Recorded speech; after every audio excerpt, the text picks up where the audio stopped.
Jésus a retourné à nous mettre nous Jésus a retourné à nous mettre nous Jésus a retourné à nous mettre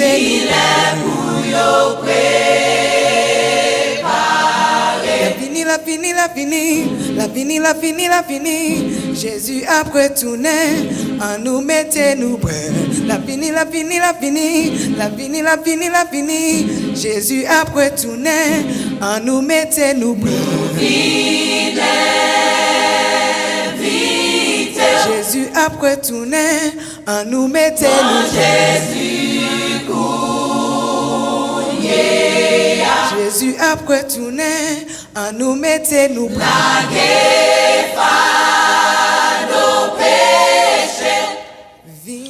In the days leading up to the trip before the flight, we were all worried about what to pack in the totes and how much we could stuff in there, not really knowing what to expect yet, so there was a lot of anticipation on the way in. I know that when we landed and they just shoved us into a bus and we ended up at customs, there was a band playing outside, and inside there were a couple desks and some pens and a couple slips to fill out, and that's all immigration took. Then we went to the streets, and that was an experience all on its own. I mean, you go from traffic laws and nice paved roads in America to no traffic laws, some crazy bikers, and just the back of a truck that was probably used in World War II. So it was definitely an interesting experience arriving in Port-au-Prince. Jésus a retourné à nous mettre nous Jésus a retourné à nous mettre nous When we first got to Sunlight Orphanage, we got out of the bus and everyone was waiting on us, and they were all really excited to see us, and we were excited to see them. I know when we got out, we were all surprised about the fence, which were cylinder blocks stacked up with barbed wire on top. The outside of the place looked like every other place. It was the big fence with a gate that you had to sit outside and honk at and wait for someone to open it. 1 or 2 days before we got there, Dave and Charlene had brought 200 pounds of meat. And in Haiti, it's almost impossible to get good, clean meat, especially in quantities like that. Sunlight Orphanage had an amazing kitchen for the Haitians. It was well stocked and had a stove, a sink, and running water, which was more than most people could say.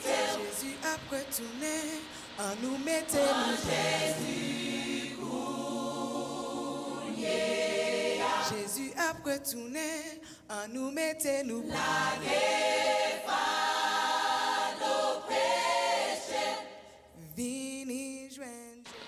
Every night they had a meal. It usually had beans and rice in it, which were some of the main food they had in Haiti. It was some of the cheapest and filling food they had.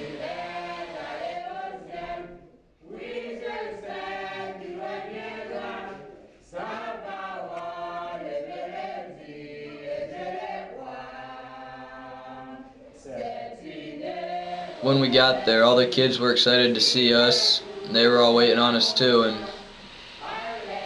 we all had fun with them, and I think we could tell they had fun too. They all loved to play any game they could, and could spend all day just sitting around talking and playing.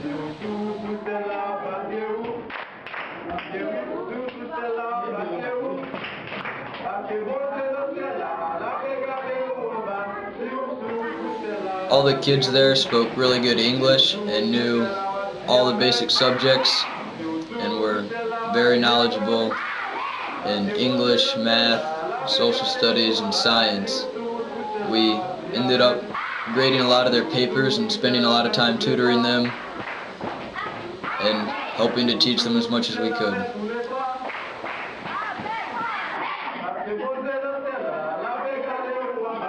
So that first day we were there, spent all day Friday, you can see that Jake, Scott, and Kevin spent a lot of time bonding with the kids, not just teaching them, but really spending good time, as much as you could talk with the language barrier, talking with them and getting to know them. And we had a real treat. We had fresh mangoes that they brought out. And man, if you never had a fresh mango before, that was pretty exciting. You just break it open and start eating it. And you can see that we were really enjoying that.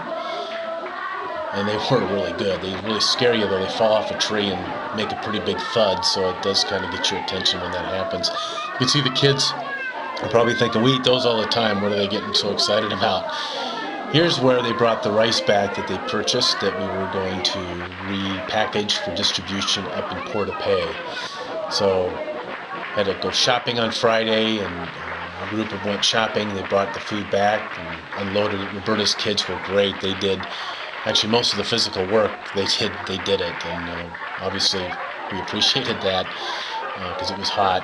And here's where we're distributing a lot of the medical. We had Tylenol and we had vitamins that we had to distribute, and Charlie ended up getting the wrong bags. They weren't Ziploc. We had to tie all these bags, so it was a challenge. And here's, you can see the Tylenol, but we got them all tied. What was interesting going through the process is I tried to understand what I thought it would be like for this distribution.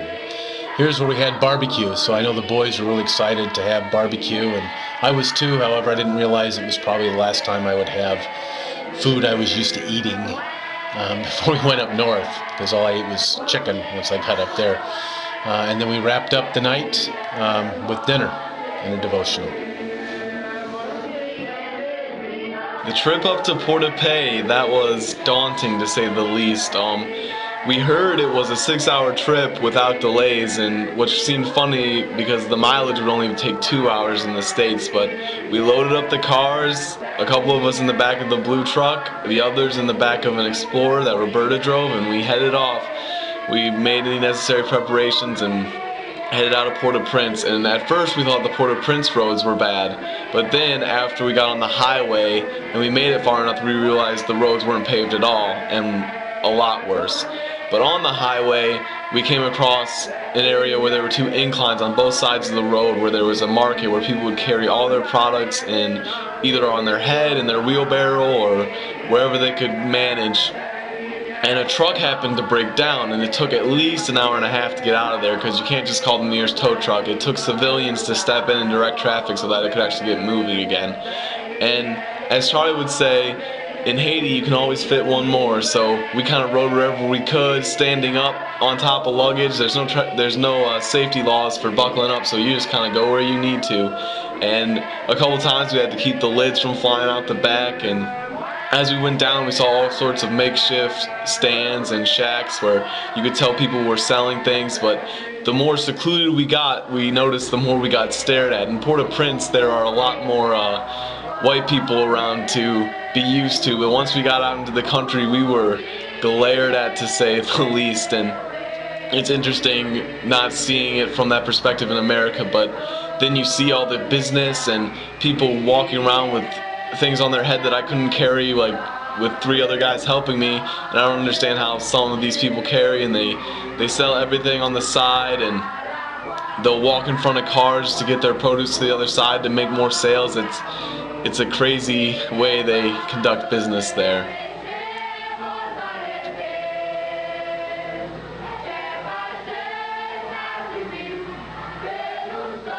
And then on the way there, we came to a more rural area where we saw some farm shacks, and the tire broke, and that was the beginning of Old Faithful, where the treads just kept coming off, and by the end of the trip it only had 1 left, but it got us to the airport. But Roberta's boys, they were able to fix the tire in no time flat. And then while we were seeing and changing the tire, there were a couple boys looking at us, not knowing what we were doing, and I did my best to sneak one of them a gusher just because the look on his face, I guess. And we set off again after the tire, and part of the highway is going through a river, as you can see, and people would wash their clothes and bathe and do everything in this river. People would ride in and on top of old American buses that were too old to be used in America, I'm assuming. And then coming in the Port of Pay, you'd be surprised how rewarding it was to see the Port of Pay sign. We had been bumping every couple seconds for a way there, and then we finally got to the rendezvous, and that was quite a relief.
So this is on the way to church Sunday morning. It was really interesting to see the town there. All of us were crammed into the back of the big blue truck as we picked up several kids along the way at like bus stops kind of. On Sunday morning it was not nearly as packed as it was other days. That's the sign of for the church. It's right on the building itself. This is Dave as he was preaching Sunday morning. And at that, while he was preaching in the church building, me and Kevin and Jake and Mr. Ramzo were doing the children's Bible school class in the school building. We prepared about a 45-minute lesson because we thought it'd kind of be like, you know, how Bible class is at home. And so we prepared a lesson, and we did it, and then like, all right, well, we probably have a few more minutes until the kids go over to the church building. But no, that's not the case. They stay over there the whole time, and so then we had a few hours to just kind of stall with them.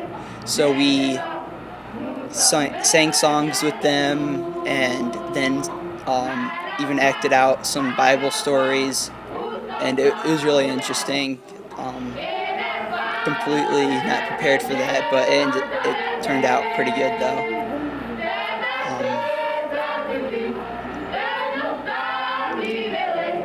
Every time that if you took a picture of anybody, they would always like to see it, especially the kids, so you'd always have to show it to them. I think that a lot of the kids probably have never seen like their own image or a picture of themselves. So that was pretty interesting to see.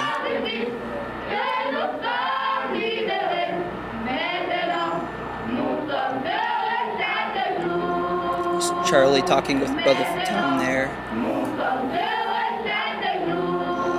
I think after church.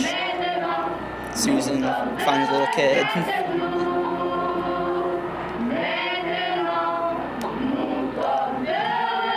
There's me with a bunch of the kids. All the kids, like, they wore their very best clothes that they had to church, and that was something that I found was pretty cool to see.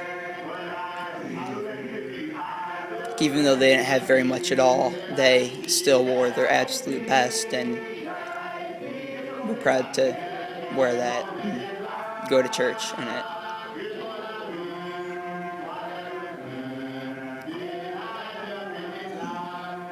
Susan was reading from the children's Bible outside of the church. crowded by a lot of little kids.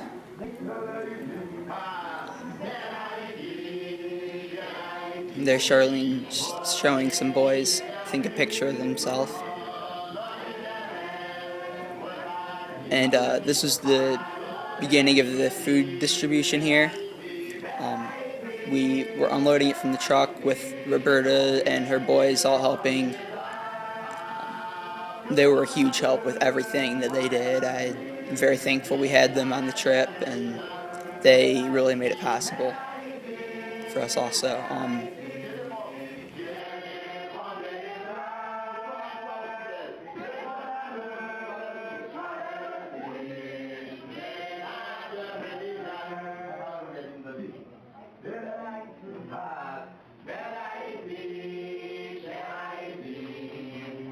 The food distribution was pretty crazy.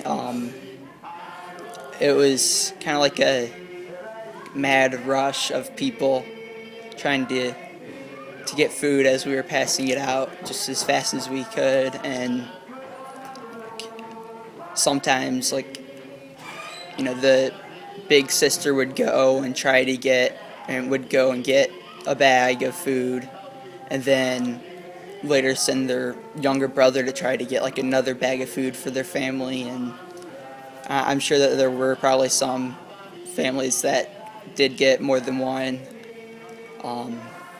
but that's all right. They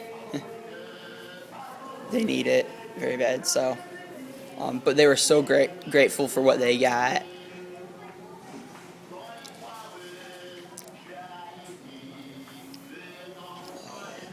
This is just pictures of them with their bags of food. Every family guarded it real safe and kept it close to them. Because they were afraid that somebody else would take it. I just thought it was really neat how grateful they were to have just this little bit of food. Even the kids were just so excited about it. And now this is distributing clothes, and it seemed to be a little bit more organized. Well, actually, probably a lot more organized than the food. This Haitian lady helped us pass it out, and she would hold up something, and she'd say it in Creole, like, you know, this is size, you know, something. Who would be able to wear this, and people would all ask for it, and then she'd give it to them. And, once again, very grateful for it. Even like the little kids, you know, if you hand a little kid, sure, it's not really, like, for a kid here, it really wouldn't be that exciting, but in Haiti it was like, wow, this is a huge gift. Same with passing out toothbrushes and toothpaste. It was a big hit. Everybody did get toothbrush and toothpaste. Everybody that was there, and just the joy in their eyes when they received it was just like, wow, this is great.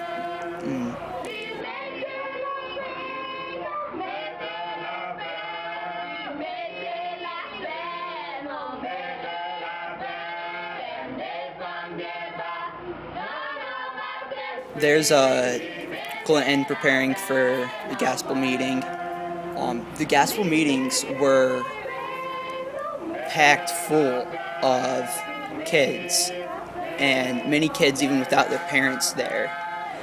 I thought that was something that was really neat, that the kids, they genuinely wanted to go and learn about God's Word, and just how sincere they really were in their faith, I thought was amazing.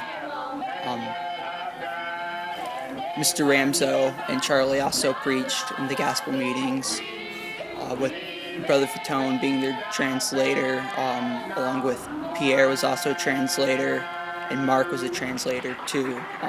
Mark was an amazing translator. Charlie was able to just speak at his regular talking speed, and he was able to go keep right along with it. This is one of the backdrops at VBS. There was just tons of kids. Every day there was at least 200 kids, and they were just filled up the entire building, it seemed like. And same with the truck. Just getting kids on the truck was crazy. And like we said in Haiti, there's always room for one more in Haiti. And that's very true, because after we had probably 60 kids in there, we would still pile more in there. It was great. Great to see so many kids so excited about going to church and going to VBS.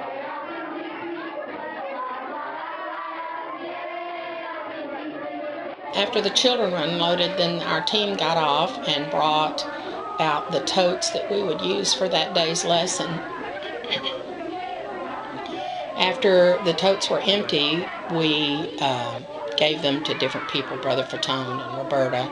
Even the maid at the hotel wanted one.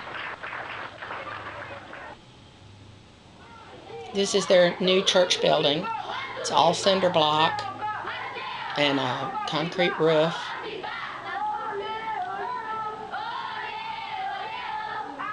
Once the children got off the bus, then they wanted to touch us. They thought we felt different. So here's Scott down on his knees with these children feeling of his face and his hair. We had backdrops for every lesson, and they were hung with zip ties from nails in the wall. We had zip ties and dental floss that helped us fix everything.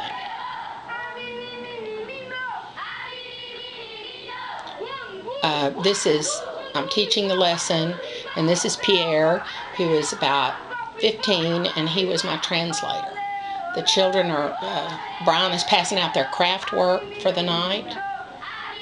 They had stickers to make a nativity scene, and you can see they're busy working on it. This is the 59 children we had the first night. We didn't know from one day to the next what was going to happen. We had prepared for 200 every day. This is the second night. We had 216. And that was about the capacity for that side of the building. So our boys took the other children, we divided them in half, and they went into the school building part, and they acted out Bible stories and they sang songs.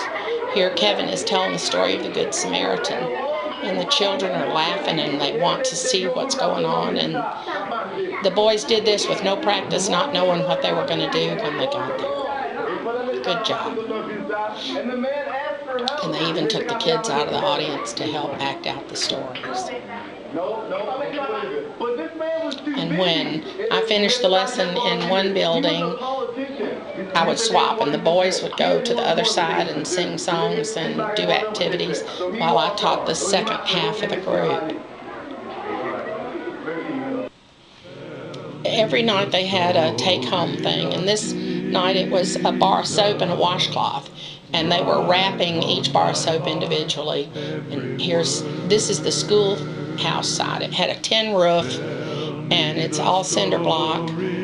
These were our fishing poles the night we talked about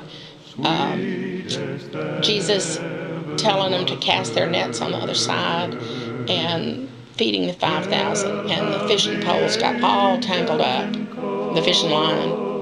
It took a lot of patience to undo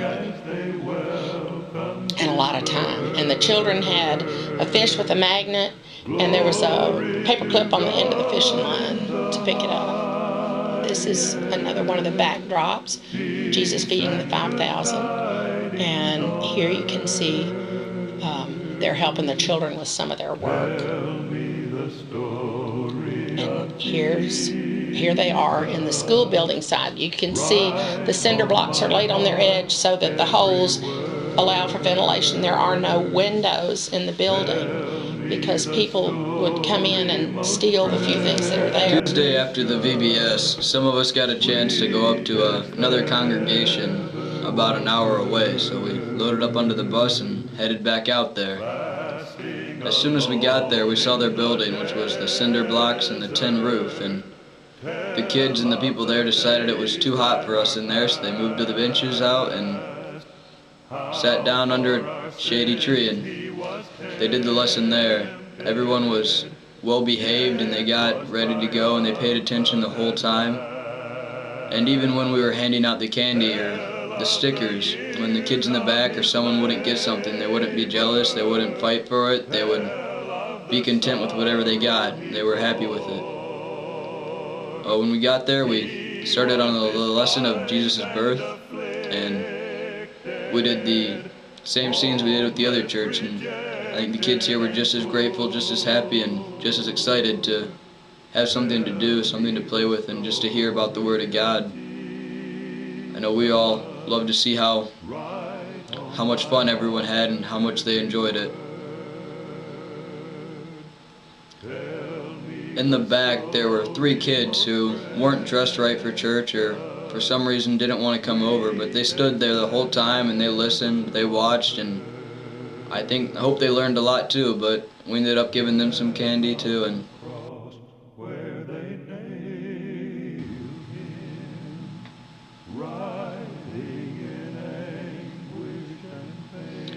we would pass out the candy and every kid got something, and even when they didn't get what they wanted, they were content with it, and they enjoyed the little candy can that they did get.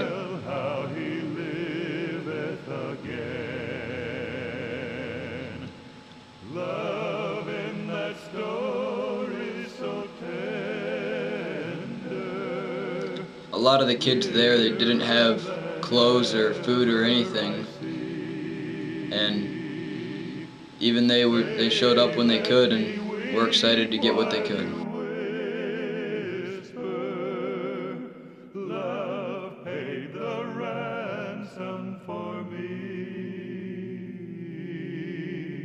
So Charlie mentioned to go to an orphanage, and I was really hesitant, just wondering what I would see. And as you begin to see the pictures of us entering where they live, I think you'll get an appreciation for what even I was feeling before I even saw it. This is on the 2nd floor, and there's no roof or anything, and this is where they live. This is their kitchen, and they have to just light fire, but they've had no food to even cook in the kitchen. You can see just these living conditions are something that at least I never thought I would ever see anyone living in. In fact, the house that they live in is very dangerous for a lot of these kids. There was a jagged window, and you could just see the deterioration of this facility. And they were going to get evicted, as a matter of fact, because they couldn't afford the rent. But you can just see how dangerous it is and just how deplorable the conditions are. And here's where the boys' bedroom was. They sleep on the floor. You see the battery on the left, that was their power. There was bare wires hanging out of the ceiling. And that's where they sleep. I was just in shock to see this. You can see Susan's expression, I think, that says it all. So if you think of having little kids and seeing what they're going through, and here's the tone providing the director of the orphanage clothes and food for the children. You can see just in his face, the gratitude for what we're bringing. In fact, they got on their knees, the kids and the director, and prayed for us as well as for the orphanage. And you can just see these kids, they don't smile. I think because they're hungry all the time. They just don't have food and things that we take for granted. And it's just, you can see it in their face, and it was everywhere, not just at the orphanage. But you can see they're always dressed and they take care of themselves, and I was so impressed with that. But just the need that these kids have, when I just thought I saw the worst, it got even worse.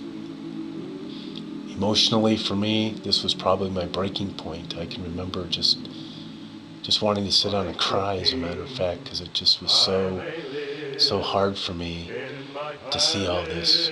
Yet the joy that you can see that they're getting as we're bringing them things. And here they are praying, as I mentioned earlier. It just was amazing, this director's faith and just the hope that they usually don't have. But we bring hope. It's not just what we brought, food and clothes, but they just look to us to provide them hope and direction. Again, you can just see this. I hope that you can get some appreciation for what they go through. And this is going outside, and when you think of places that kids would play, again, it's dangerous even on the outside. There's really no good place for them to play, and nor do they have things. I mean, these holes are outside the house. I don't know what they're there for, but I mean, just imagine kids falling in these holes. And here's the group. It was amazing to me that the kids could sing, even in English. They sang Jingle Bells and We Wish You a Merry Christmas. That was very touching. In fact, the director teaches school also, and he had some boys outside that I think were going to go to college as he was teaching them, which was, again, very encouraging. So the people that serve there and help kids are amazing. They give their life. Here's the entryway to the orphanage from the street. You can imagine what it's like walking through that and seeing that house. What's your name? My name is Carlos Bravo. I am a Marine. I am lieutenant. In with Chile. Yeah. And what made you come over as part of the UN? I stay in the UN 6 months. Did you volunteer? Yeah. Okay. And why did you volunteer for the UN? Why? Why? Because it's a very important work here. The people need the Marines, the Army, because it's a danger.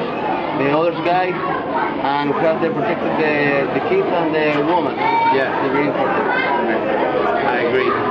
And what are you doing here today? Today we have in the headquarters food and the other things, groups, and we take the whole things and we refer the kids. And how many kids did you feed today, do you think? I don't know. Maybe 200? 200, 300. Yeah. Many kids. Many kids. Yeah. Well, I want to thank you so very, very much for the work that you do. Thank you. Thank you, sir. From here to the great unknown, take my hand, let me stand. It was amazing this week when the group came. Several months ago, I was looking forward for your coming. And tonight is your last time, and you're going home. I pray that God will bless you until you get home. Now, my last word is to say thank you to St. George of Christ, Woodbury, and Egan. Thank you very much, brothers and sisters. And we will always keep you in prayer. May God bless you. Then the king will say to those on his right, Come, you who are blessed by my Father, take your inheritance, the kingdom prepared for you since the creation of the world. For I was hungry, and you gave me something to eat. I was thirsty, and you gave me something to drink. I was a stranger, and you invited me in. I needed clothes, and you clothed me. I was sick, and you looked after me. I was in prison, and you came to visit me. Then the righteous will answer him, Lord, when did we see you hungry and feed you, or thirsty and give you something to drink? When did we see you a stranger and invite you in, or needing clothes and clothe you? When did we see you sick or in prison, or go to visit you? And the king will reply, Truly I tell you, whatever you did for one of the least of these brothers and sisters of mine, you did for me.